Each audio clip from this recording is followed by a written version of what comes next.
안녕하세요. 저는 다음 달 출산을 앞둔 30대 후반의 임산부입니다. 이 시기 임산부 대부분은 남편과 함께 아기용품을 준비하고 태어날 아기의 얼굴을 상상하며 행복한 시간을 보내겠지만 저는 남편과 이혼하고 친정엄마와 함께 출산 준비를 하고 있어요. 제 이야기를 적기 위해 지난 임신 기간을 떠올려 보니 다사다난이라는 단어가 떠오릅니다. 제 인생을 통틀어서 이렇게까지 화를 낸 적이 있었나 싶을 정도로 화를 많이 냈고 잘 풀리지 않은 현실에 답답해하며 스트레스를 많이 받았던 것 같아요. 출산을 앞두고 마음으로만 간직하고 있기에는 너무 속상하고 힘들어서 오늘 여기에 저의 한풀이를 한번 해볼까 합니다. 아는 동생의 푸념이라 생각하시고 끝까지 잘 들어봐 주세요. 우리 규민이가 대기업에 다니는 거 아시죠? 제가 혼자 이렇게까지 아들을 키우기 정말 힘들었어요. 그래서 저는 같은 대기업에 다니는 여자와 결혼을 시키려고 했는데 사람 인생은 우리네 마음대로 안 되네요. 그렇죠? 이야기를 시작하려니 상견례 날 시어머니가 하신 말씀이 먼저 떠오르네요. 제 남편은 어렸을 때 아버지가 사고로 돌아가셨습니다.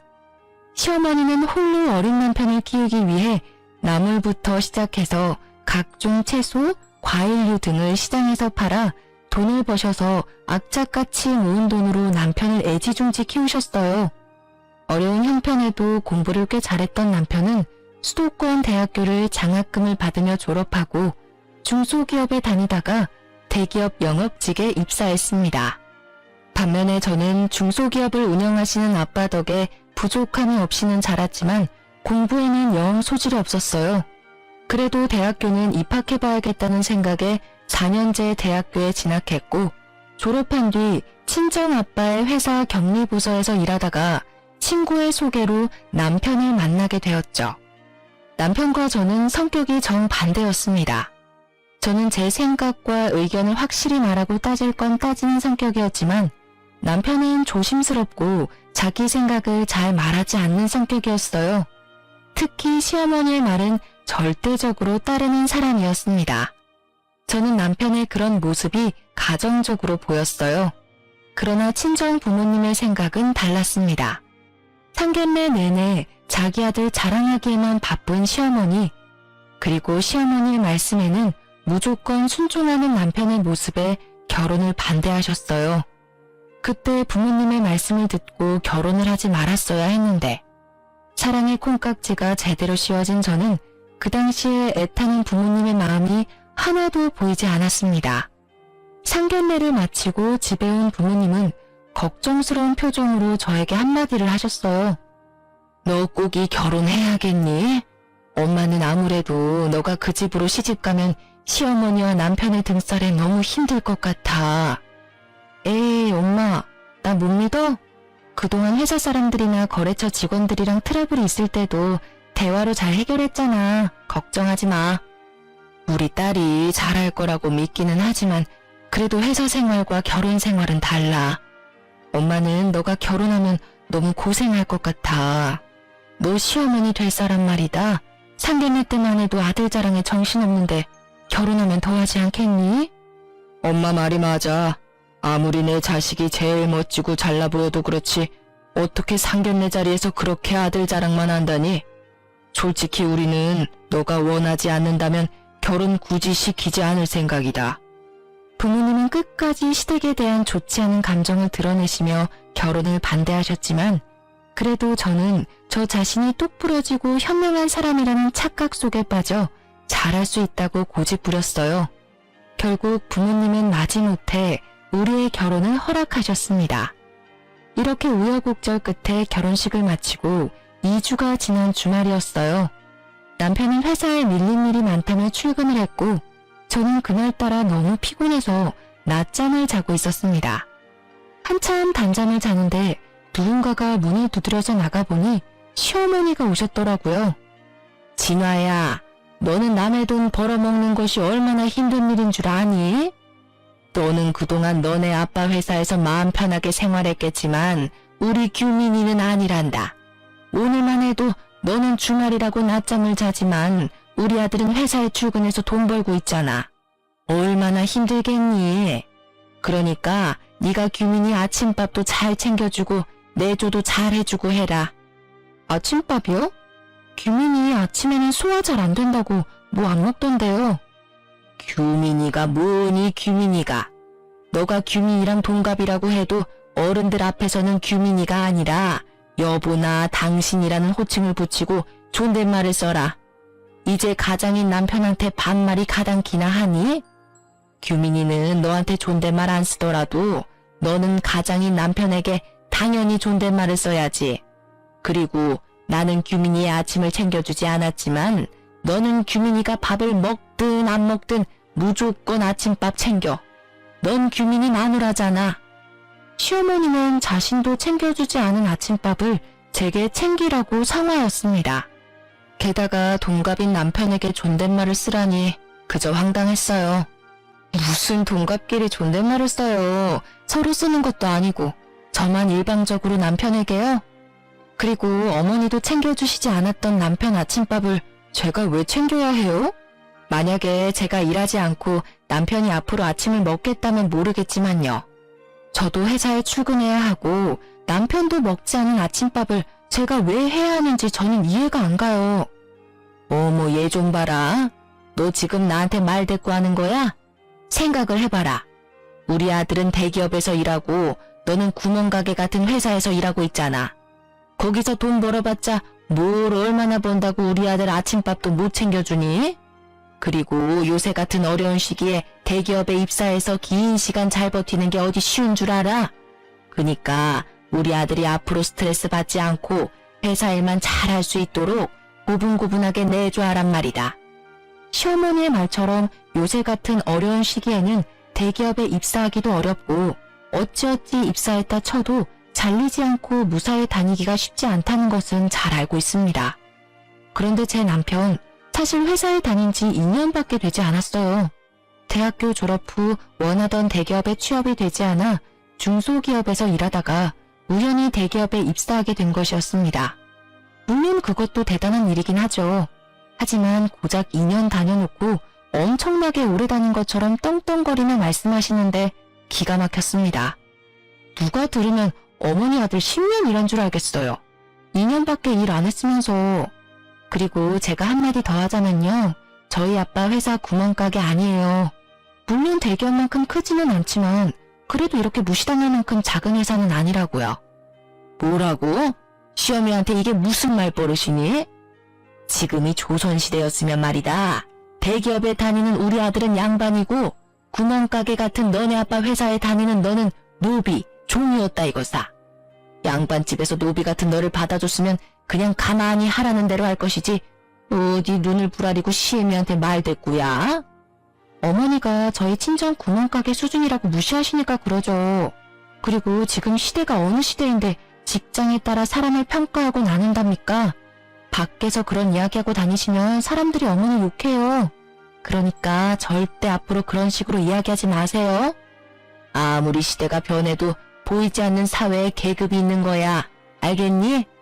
이래서 같은 대기업에 다니는 참한 처자를 며느리로 삼았어야 했는데 저거는 애가 고분고분하지도 않고 그런다고 우리 아들이랑 급이 맞게 대기업에 다니는 것도 아니고 어쩜 애가 어른한테 단 한마디도 지지를 않아? 저는 시어머니의 발언에 황당하고 기가 막혔습니다. 21세기의 대기업, 중소기업 운운하며 사람을 양반, 노비로 급을 나누는 게 말이 되나요? 그리고 솔직히 대기업이라고 해서 무조건 복지나 근무 환경이 좋은 것도 아니고 중소기업이라고 해도 급여나 복지가 좋은 회사들도 많이 있지 않습니까? 게다가 아빠의 회사는 중소기업이지만 대기업 못지않게 월급도 많이 주고 복지도 좋기로 소문난 회사였어요. 이런 아빠의 회사를 구멍가게라고 하며 무시를 하니 저도 가만히 있을 수가 없었습니다. 저는 제 성격상 시어머니께 마음에 없는 소리 하기도 싫었고 그저 저의 솔직한 생각을 말한 것뿐인데 시어머니는 제게 크게 화를 내셨습니다. 시어머니는 저같이 할 말 다 하는 며느리가 잘못되었다고 생각할 수도 있겠지만 솔직히 21세기의 회사에 따라 양반, 노비 등으로 계급을 나누고 사돈이 운영하는 회사를 구멍가게라고 하며 비하하는 것이 더 잘못된 것 아닌가요? 하지만 시어머니는 본인의 언행에 문제가 있음을 전혀 생각하지 않고 오히려 제게 화만 잔뜩 내다가 집에 가셨습니다. 그리고 그날 저녁 남편이 퇴근했는데 시어머니께 모든 상황을 들었는지 화가 잔뜩 나 있더라고요. 우리 엄마한테 다 들었어. 그냥 엄마한테 곱게 말하면 어디가 덧나냐? 넌 어쩜 그렇게 매사에 하나하나 다 따지려고 들어? 어머니가 나한테 무슨 말씀을 어떻게 하셨는지는 알고 그딴 식으로 말하는 거야? 다짜고짜 화부터 내기 전에 상황 파악 먼저 하지 그래? 대충 들었어. 우리 엄마가 너가 우리 집안 사람이 되었으니 기강 잡으려고 조금 뭐라고 하신 것 같은데 그냥 알겠다고 하면 되는 거 아니야? 기강? 야, 우리 부모님이 언제 너한테 기강 잡는답시고 막말한 적 있냐? 그리고 어머니가 나한테 무슨 말씀을 하셨는지 알아? 우리 아빠 회사가 구멍가게란다. 솔직히 내가 다니는 회사처럼 대기업은 아니잖아. 그리고 우리 엄마가 옛날에 시장에서 일하셔서 말이 원래 거칠어. 그거 모르고 결혼한 것도 아니면서 왜 그래? 그래, 네가 다니는 그 잘난 회사에 비해선 규모가 작으니까 우리 아빠 회사가 구멍가게 수준인 건 그렇다 치자. 그런데 어디 그뿐인 줄 아니? 대기업에 다니는 너는 양반이고 중소기업에 다니는 나는 노비란다. 내가 노비라는 소리를 들으면서도 참고 있었어야 해? 우리 엄마가 그런 말을 했다고? 그건 못 들었는데. 아무튼 엄마가 말은 거칠어도 마음은 여린 분이니까 너도 욱하지 말고 그냥 그러려니 하고 살아. 너는 그게 가능해도 나는 절대 그렇게 못해. 내가 어머니한테 말하지 못할 게 뭐야? 넌 그래도 며느리잖아. 그냥 어른인 우리 엄마한테 좀 지고 살면 안 돼? 적당히 한 귀로 듣고 한 귀로는 흘리면서 살면 안 되냐고. 야, 내가 너랑 결혼하면서 너네 집 힘들다고 해서 이 집도 해오고 결혼식 비용이나 혼수도 다 반반으로 했는데 노비라는 소리나 들으면 무시당하면서 살아야 해? 난 그렇게는 못 살아. 솔직히 저희 부모님은 시댁에 기죽어 살지 말라는 의미에서 신혼집을 마련해 주셨습니다. 그것도 남편 회사가 서울에 있으니 남편 회사 근처로 마련해 주셨죠. 반면에 시댁은 남편이 대기업에 다녀도 경제적으로 넉넉하지 않다는 이유로 아무것도 해주시지 않았어요. 그러면서 도리만 강요하는 시어머니한테 화를 내는 저를 남편은 이해하지 못했습니다. 우리는 합의점 따위는 없는 평행선 같은 싸움을 했고 그 뒤로 남들은 깨를 볶는다는 신호임에도 불구하고 남남처럼 아무 말도 하지 않고 지냈어요. 그렇게 일주일이 지났습니다. 한동안 냉전 상태였던 남편이 제게 할 말이 있는지 쭈뼛쭈뼛 다가오더라고요. 다음 주 주말에 약속 잡지 마. 사실 엄마가 이모들이랑 개모임에서 1년에 한 번씩 펜션 잡아서 1박 2일로 놀러가. 이번에는 우리 쪽에서 준비해야 하는 차례라서 다음 주로 펜션 예약해놨어. 너도 같이 가야 해. 그럼 다음 주에 시이모님들 모시고 1박 2일 여행을 가야 한다고? 그런 걸 너 혼자 일방적으로 정하면 어떡해? 내가 말을 하려고 해도 너가 화가 잔뜩 나 있는데 어떻게 말을 거냐? 뭐 어찌됐든 지금 말하잖아. 그리고 이미 펜션 예약도 다 해서 너는 그냥 다음 주에 이모들이랑 같이 여행이나 가면 되는데 뭘 걱정이야. 아무리 그래도 시이모님이 두 분이나 계시는데 내가 얼마나 불편할지는 생각 안 해? 우리 이모들이 널 잡아먹기라도 하냐? 그리고 매번 가는 것도 아니고 1년에 딱 한 번 1박만 하는 건데 뭐가 그리 걱정이야. 아휴, 말을 말자. 펜션은 어디로 잡았는데? 남편은 강원도 쪽으로 펜션을 잡았다며 펜션 이름을 제게 알려주었습니다. 핸드폰으로 찾아보니 시설도 깔끔하고 바닷가 앞쪽이라 분위기도 꽤 좋아 보였어요. 그런데 주말 가격을 보니 1박에 무려 140만 원이나 하더라고요. 뭐야, 1박에 140만 원? 설마 이 돈 다 낸 건 아니지? 당연히 냈지. 이번에 우리 결혼하며 이모들한테 축의금도 꽤 받았고 게다가 너는 중소기업이지만 사장님 딸이고 나는 대기업 사원인데 친척들한테 당연히 우리가 사야 하는 거 아니야? 야, 우리가 부부인데 100만 원이 넘는 금액을 쓰려면 서로 상의를 해야 하는 거 아니야? 나한테는 말 한마디도 없이 네 마음대로 그 금액을 막 써? 내가 우리 집 여행에서 네 돈 달래? 어차피 내가 번 내 돈으로 펜션 비용 결제하겠다는데 뭐가 잘못됐어? 넌 좀 따지고 들지 마. 우리는 서로서로 이해하지 못했고 그 뒤로도 만나기만 하면 원수처럼 싸워댔습니다.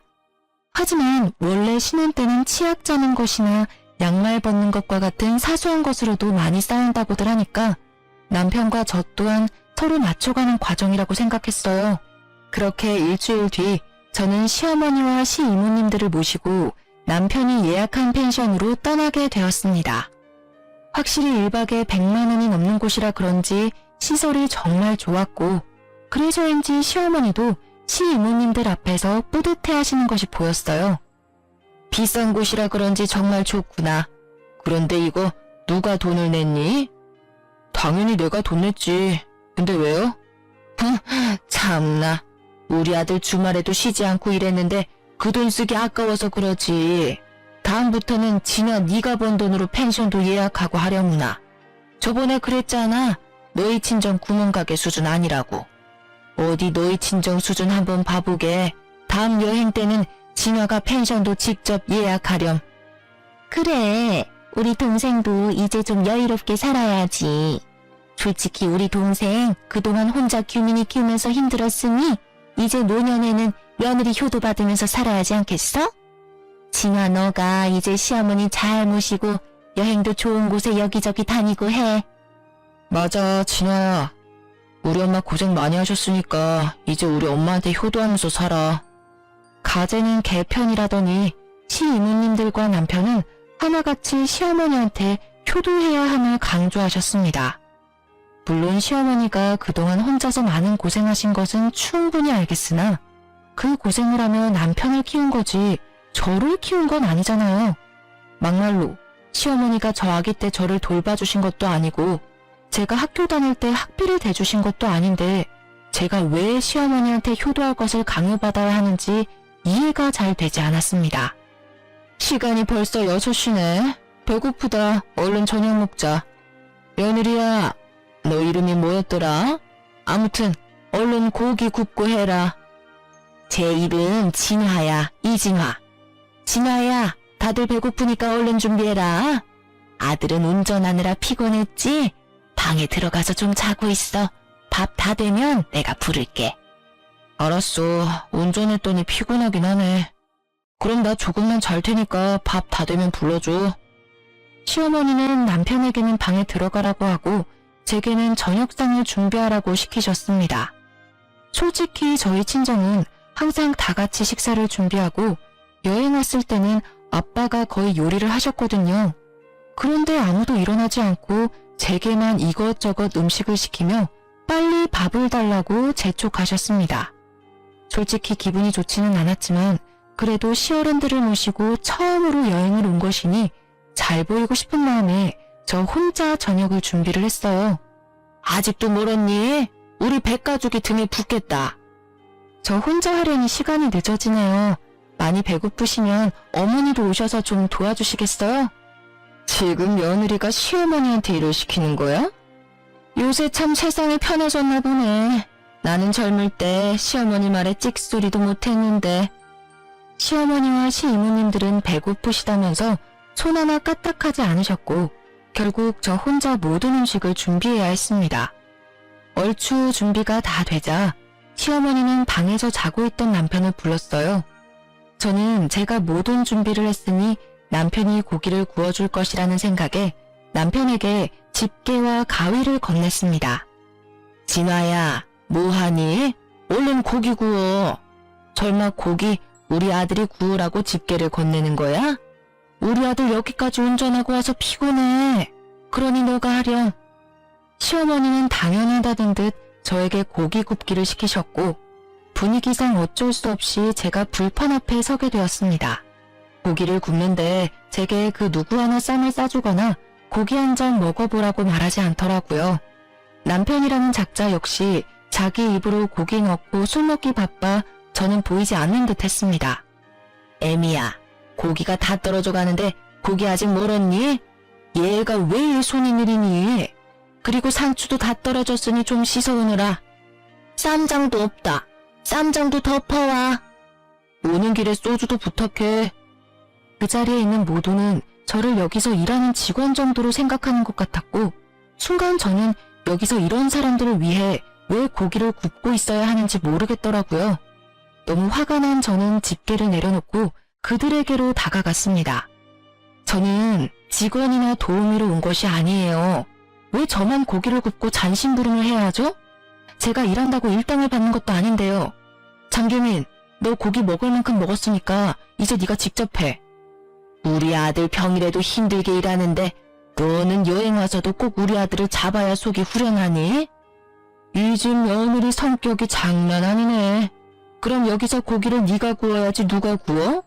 평일에는 일하고 오늘은 운전하느라 힘든 우리 조카가 굽니? 아니면 나이든 우리가 굽니? 일할 사람이 너 말고 또 누가 있어?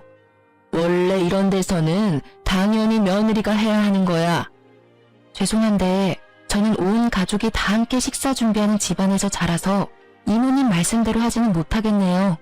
그리고 자꾸 남편은 평일에 일하느라 바쁘다고 하시는데 저도 평일에 일하느라 바쁘고 피곤해요.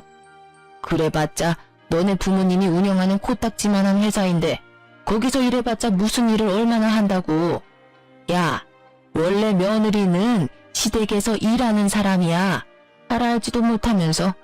빨리 네 자리 가서 고기나 구워. 분위기 깨지 말고. 저는 이런 대우 받으며 이 자리에 더는 못 있겠네요. 그리고 제가 여기 있어서 분위기가 깨지는 것 같으니 저는 집으로 가겠습니다. 저 빼고 가족끼리 좋은 시간 보내세요. 참, 밤이라서 버스가 없으니 제가 자동차 끌고 갈게요. 내일 새벽부터 버스 다닐 테니까 알아서 버스 타고 오세요. 저는 방에 들어가 제 짐과 차 키를 챙겨 펜션을 나왔습니다.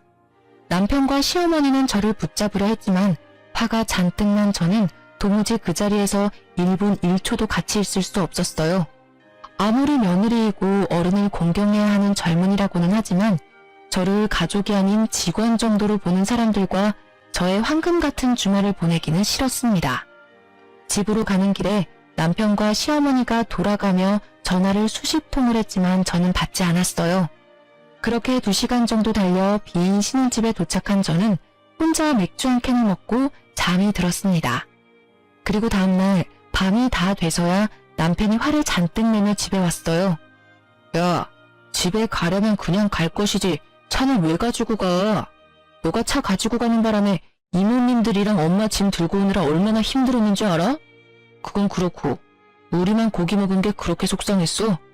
고기 좀 적게 먹은 게 여행 다 때려치우고 올 만큼 화를 낼 일이냐고. 너가 방에 가서 잘 동안 나는 계속 일했어. 가자마자 짐도 제대로 못 풀고 상추 씻고 고기 굽고 있었다고. 고깃집 직원처럼.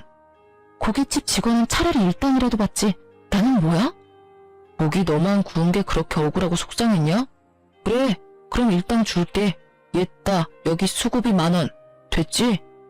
남편은 제 앞에 10,000원짜리 지폐 한 장을 던지고는 큰 방으로 들어가 버렸고 그날 밤 남편은 나오지 않았습니다. 혼자 거실에 앉아있는데 제 생각은 눈꼽만큼도 없는 남편과 같이 살아야 할지 말아야 할지 고민이 되더라고요.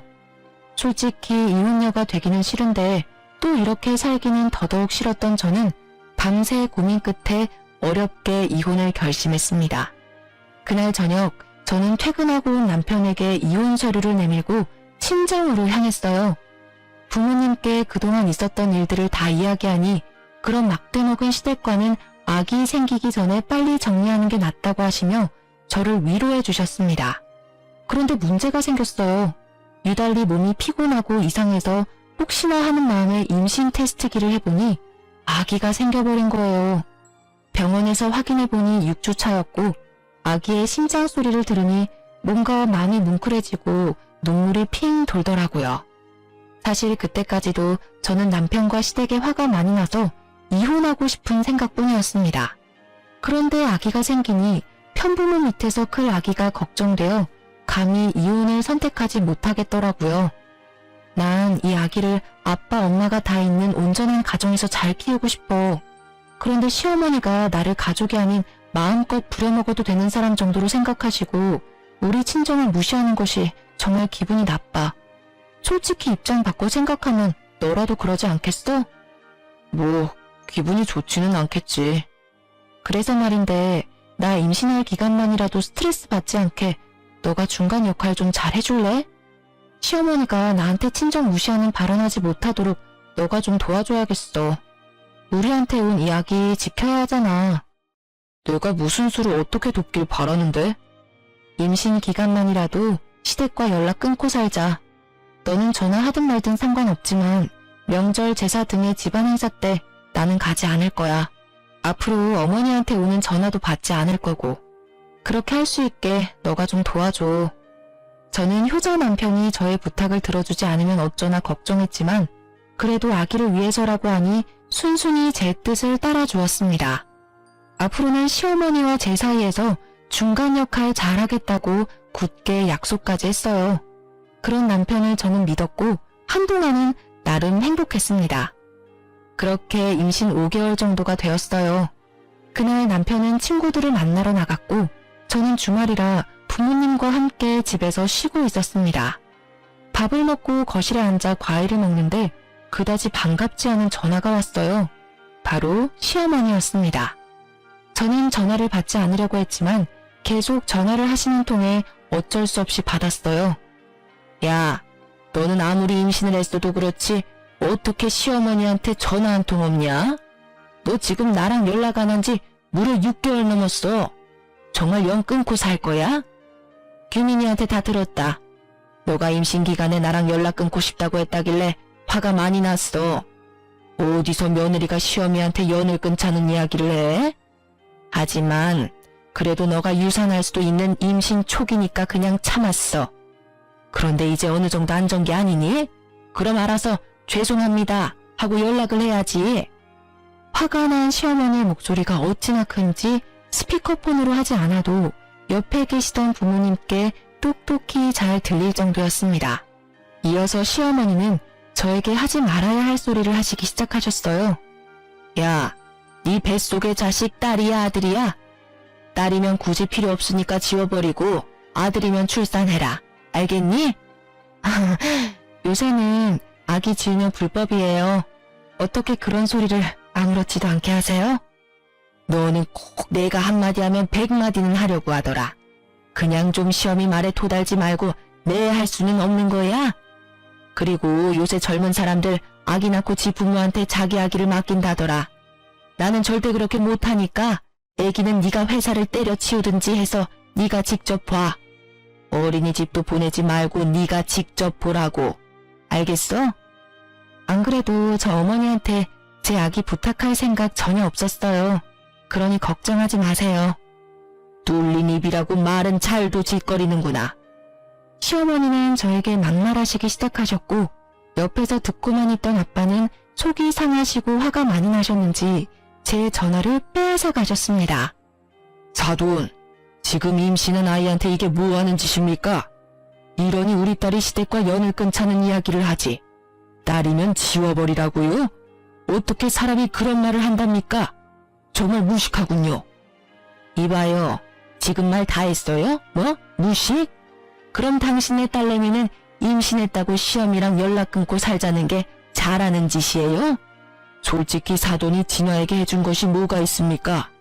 결혼한다고 집을 해준 것도 아니고 그 흔한 반지 하나 해준 것도 아니잖아요.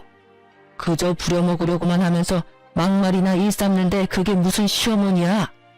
게다가 아직 태어나지도 않은 아기 절대 보지 못한다고 말하는 게 맞다고 생각합니까? 네, 그쪽 말대로 우리 아기 절대로 사돈에게 맡기지 않을 겁니다. 그리고 진화 스트레스 받아서 우리 집 손주 잘못되면 안 되니 제가 진화 돌봐야겠네요. 지금 사는 애들 집 팔고 우리 집 근처로 옮길 거니까 그런 줄 알아요. 뭐라고요? 어디서 지금 결혼한 여자가 친정이랑 가깝게 지내? 거기 경기도잖아. 나는 서울인데 그럼 우리 아들 어떻게 봐? 절대 그건 안 돼. 안 된다고 하면 어쩔 건데요. 그 집 내가 산 집입니다. 집 주인인 내가 집을 팔겠다는데 그쪽이 아기 태어나면 아기 봐줄 것도 아니잖아요. 그러면서 왜 애들 이사를 못하게 해? 거기로 가면 서울에 있는 우리 아들은 출퇴근을 어떻게 하라고요? 옷 좀 자기 딸만 생각하고 내 아들은 자식도 아닌가요? 이봐요. 사위도 자식이야. 나야말로 하고 싶은 소리네요. 이봐요. 며느리도 자식이에요.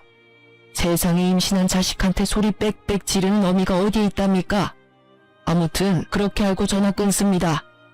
사실 아빠 회사는 경기도 쪽이고 남편의 회사는 서울이었기에 아빠가 신혼집 구해주실 때 남편의 회사와 가까운 곳으로 일부러 구해주셨습니다. 그런데 시댁에서 이런 식으로 나오니 아빠는 더는 멀리 둬서는 안 될 것 같다며 우리에게 경기도로 이사 오라고 하셨어요. 솔직히 처음에는 홧김에 하시는 말씀인 줄 알았습니다. 그런데 한 달 뒤 친정집 근처에 꽤 괜찮은 신혼집을 구해주셨고 결국 우리는 남편 회사에서 2시간 30분이나 걸리는 곳으로 이사를 하게 되었습니다. 남편은 처음에는 너무 멀다고 반대했지만 집에 대한 지분이 전혀 없기에 찍소리 못하고 따라왔죠. 그런데 출산 3달을 앞두니 배가 많이 나와 점점 힘들었고 집에 있는 남편에게 도와달라고 했지만 남편은 자신도 바쁘다며 신경도 써주지 않았어요. 주말에 친정에서 부모님과 함께 보내고 있는데 시어머니한테 전화가 왔습니다. 니네 부모 옆에서 사니까 좋냐? 너 오늘이 무슨 날인지는 알아? 무슨 날인데요? 어머니 생신도 아니고 남편 생일도 아니잖아요. 네 시아버지 제사이다. 며느리가 돼서 어떻게 그런 것도 모르니? 그니까 얼른 우리 집으로 튀어와. 참, 우리 아들은 너네 아빠 때문에 매일 5시간씩 출퇴근하느라 힘들 테니 반드시 너 혼자 와라. 알겠니? 시어머니는 오늘 제사이니 오라는 말만 하시고 끊으셨습니다.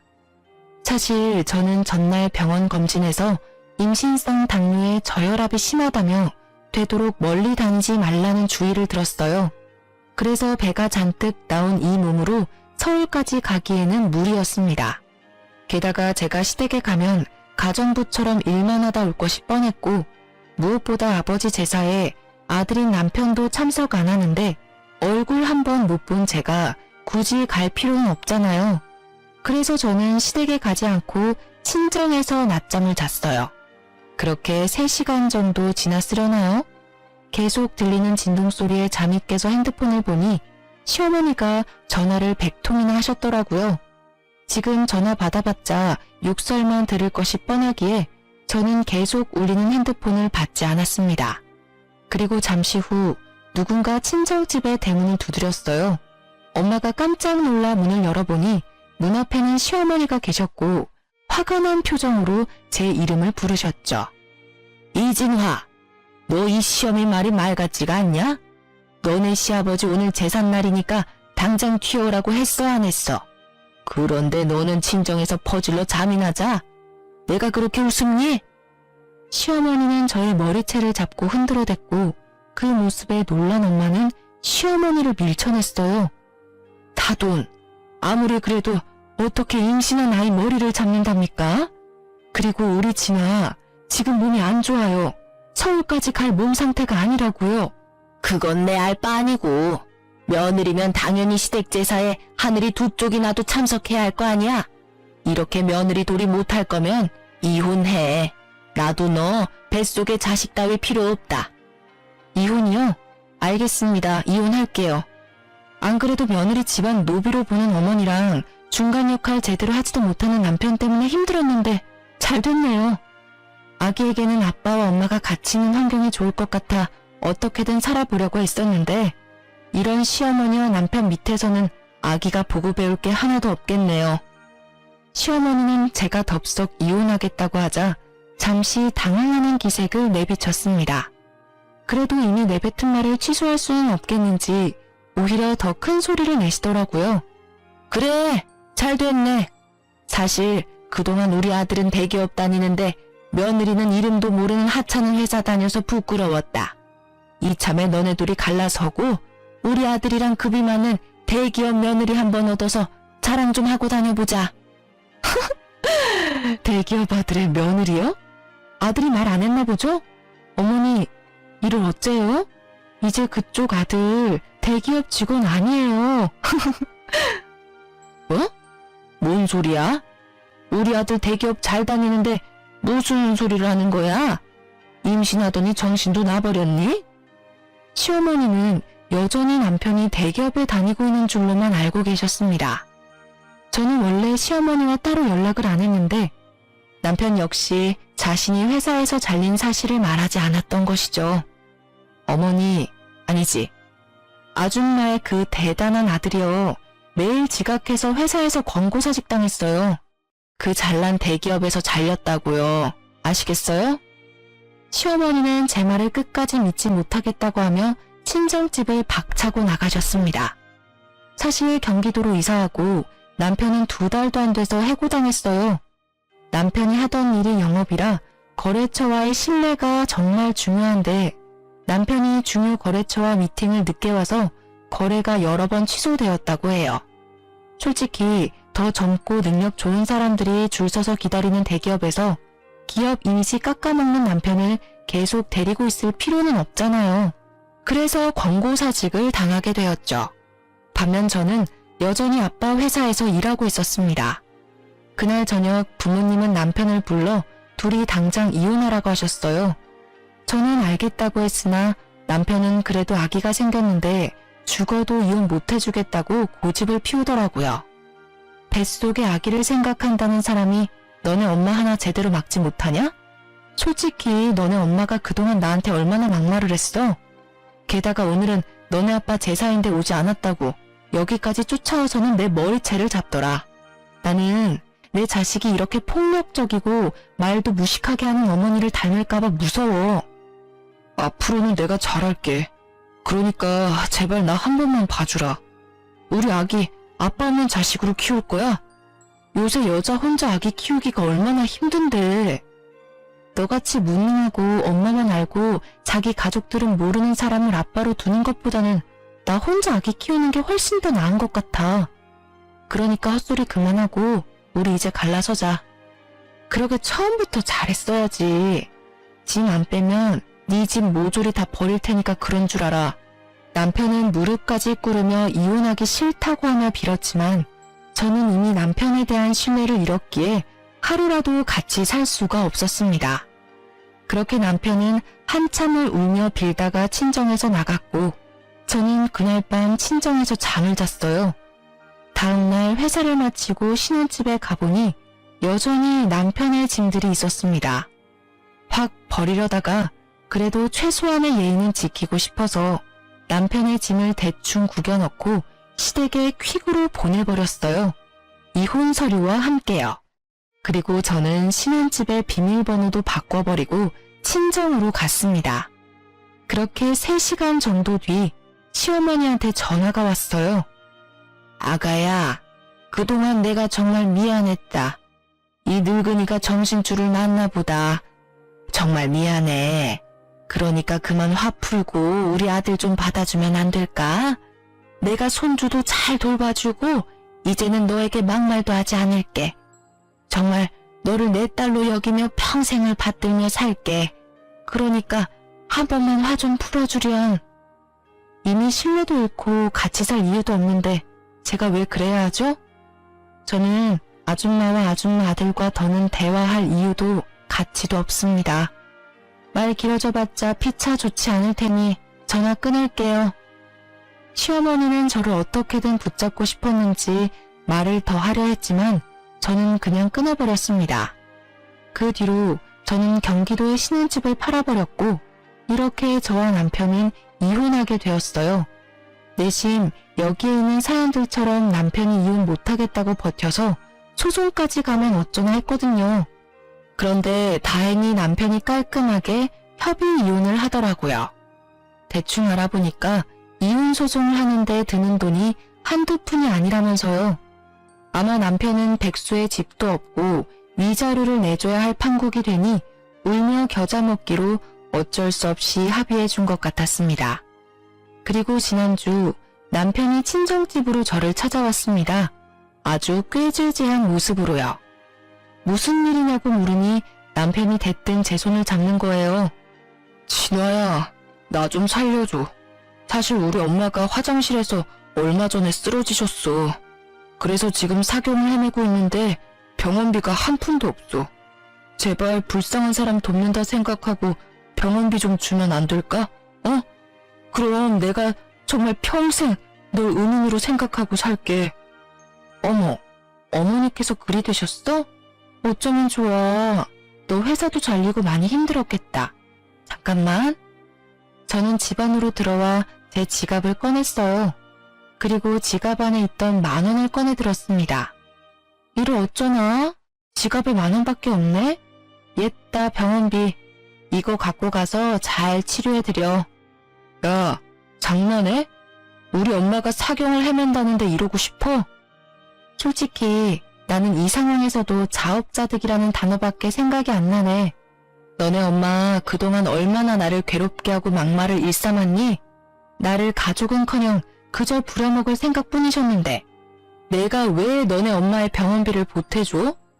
난 그렇게 마음이 넓은 사람이 아니라서 그렇게는 못하겠다. 10,000원으로 병원비 쓰면 되겠네. 저는 10,000원을 던지고 문을 쾅 닫아버렸습니다. 이렇게 저는 출산을 앞에 두고 남편과 이혼하게 되었어요. 사실 제 아기에게 화목한 가정, 좋은 아빠를 만들어주지 못해 미안합니다. 되도록 가정을 지키며 살려고 했는데 워낙 제 성격이 세서 참지 못하고 갈라서고 말았네요.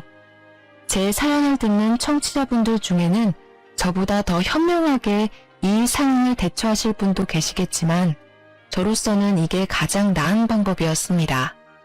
어찌되었든 저는 이미 남편과 갈라섰고 이혼한 것에 대해 후회하지는 않아요. 그리고 앞으로는 과거에 얽매이지 않고 더 강해질 것입니다. 곧 저는 엄마가 되니까요. 엄마가 되는 것이 걱정되고 많이 떨려요. 그래도 제 사연을 듣고 계시는 인생 선배님들에게 응원의 말 한마디씩 들으면 힘이 날 것 같습니다. 우리 아기 무사히 잘 태어나서 행복한 꽃길을 걸을 수 있도록 좋은 말 부탁드려요. 지금까지 제 이야기 들어주셔서 감사합니다.